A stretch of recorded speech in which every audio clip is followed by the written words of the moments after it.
2025 жылдың соңында доллар бағамы қанша болады? Қайырлы күн, құрметті көрермен. Арнаған жазылыңыз, лайк басыңыз. Бұл сіздің қаржылық жаңалықтарыңыз бен сараптамаларыңызды ұсынатын арнаңыз. Бүгін біз маңызды тақырыпты талдаймыз. ақш долларының бағамы 2025 жылдың соңында қанша болуы мүмкін?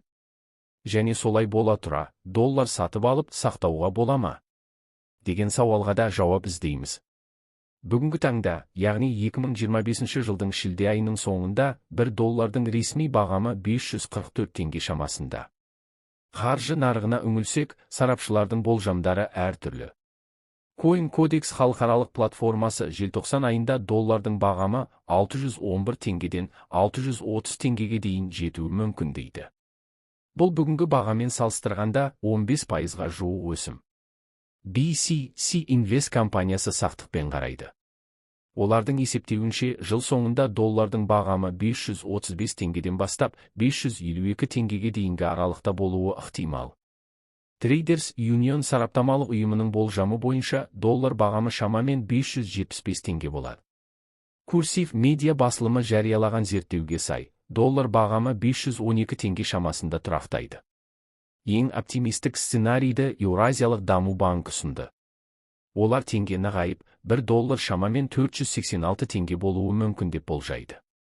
Бағамға әсер ететін басты факторлар: мұнайдың әлемдік бағасы, Қазақстанның сыртқы сауда балансы, ұлттық қордан түсетін трансферттер, ұлттық банктің ақша несие саясаты, геосаяси және ішкі экономикалық жағдай. Егер мұнай бағасы төмендеп кетсе, немесе әлемдік нарықта тұрақсыздық орын алса, бұл теңгеге кері әсер етуі мүмкін. Осы пікірлерді жинақтай отырып, 3 түрлі сценарий қалыптастыруға болады.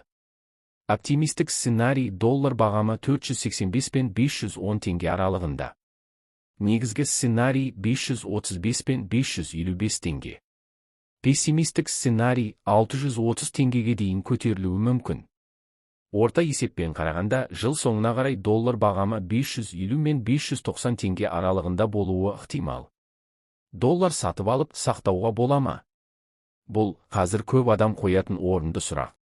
Егер сіздің мақсатыңыз қысқа мерзімді табыс табу болса, доллар сатып алып, бірнеше айдың ішінде қымбаттайды деп үміттену тәуекелді шешім.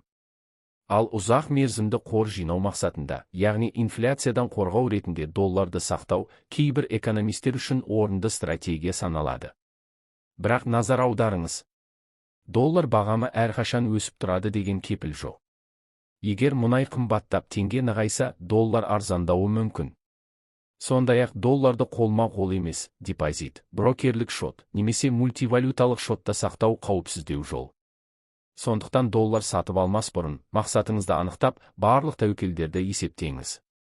Қаржылық кеңесшіңізбен ақылдасқаныңыз жөн. Сіз бұл туралы не ойлайсыз? Доллар өседі деп ойлайсыз ба? Пікіріңізді комментарийге жазыңыз, арнамызға жазылып, қаржы жаңалықтарын бірге талқылайық.